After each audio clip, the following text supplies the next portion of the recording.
All right, guys, and we are back. Got to pick up where we left off, though, because I loved where that was going. All right, so it's not all about what you see. It's not. And for me, in particular, if you Google me, if you look up my work, it's all positive energy, and it's so positive to the point where people don't understand that I have another side as well. Because that's what I was gonna say. Why, if it looks so positive, why not call it something positive? Why say I'm a mess? Because it's true. I am a complete mess. Nobody really sees it, and I'm sure that a lot of people can relate to that. But it's not a mess in a bad way. Right. You know, the way that I wrote the chorus is complicated, man. It's complicated. I'm a mess, but I know that's why you love me, baby. Like, it's the truth. It's the truth. Like, it's the truth. It's funny because Meek Mills just put out he posted something today, and he was wiping his face with money. He was like, you see the money, but you don't see the pain. Like, what? Right. You know what I'm saying? What he That's had to do. That's kind of dirty though, wiping your face with but money. But it wasn't real money. I think it was a cloth. Oh, it was like a handkerchief or something. But it was like it would look like real authentic. But just to say that people, we don't see the pain behind it all. Yeah, it's true. And I mean, because But honestly, though, if you do put the pain out there, what people really watch, what people really be engaged. I mean, I know you see the reality TV shows, the fights and all that, but to take you serious as an artist, I mean, I think you have to. Okay. I think you have to, because it's so exhausting to try and put up this image, right? That you're perfect all the time, that you're in foreign cars all the time, that you're winning all the time. Like, you wouldn't be winning if you didn't lose a lot. Like, you learn to win by losing. So tell people about the losses, right? And then tell them how to win based on what you learn on the losses. And that's kind of where I'm going with I'm a mess. It's kind of like I talk about my successes, but I talk about what you don't realize I had to do or what I had to feel or think in pursuit of these successes. How important do you think that is right now, especially with everything going on with protesting and, like you said, 45 and the mentality of people? How important do you think that is? Well, it's extremely important to understand that the best way to get where you're going and gain ground is by being authentic to yourself.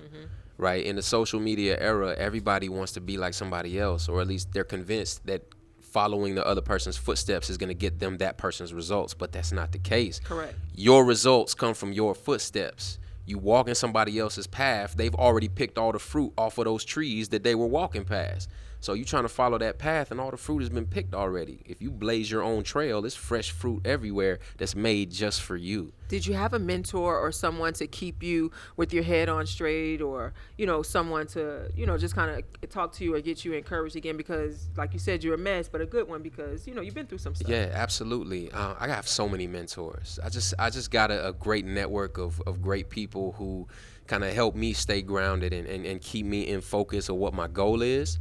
And, really the business side of things is the scary part. It's the hard part. It's easy to be an artist. It's easy to create and be like, oh, look how profound I am. Yeah, because that's actually a lot to do, to be the artist and to work be the business. Admin. Yeah, because like once you have your art, now it's a product that you have to convince people is worth their time, their attention, and their money. Right? So to stay afloat, not only you have to be an artist, you got to be a business. That has been the learning curve throughout these years. And how to work the two. You kind of have to do it in seasons. Like you have a season of creating, you have a season of administrating, right? And then once your creation and your administration lock in and get a certain result, now you can bring on a team to do the administration. I was just going to ask, then how is that when it comes down to bringing on a team? Because now you're wearing all these hats. It's almost like, man, I'm doing it already by myself. Why do I need a team? Absolutely. I mean, you really you need people who believe in you and who care about you. Yeah. And then when the money starts coming in, you can compensate them for their time. And you break bread. When you get something, you break off and share with everybody, and then that incentivizes people to be like, oh, let's get some more wins. Exactly. And then that's how it grows, I think that's so important though. Like, building that right team of people, everyone's on the same mindset, like you said, because sometimes some people don't want to joint venture with you if they're not getting compensated immediately. Which is understandable. It is understandable. So to find that. Yeah. It's like, you know what I'm saying? So, hey, just come on with me with my journey. Believe in me just as I believe in myself, and let's see where it goes. Yeah, and time is valuable. So, when you're wanting people to work with you, always think of ways that it's going to benefit them. I know a lot of artists. Save that thought. Hold on. Yeah. Okay. All right, guys. We'll be right back. Time out.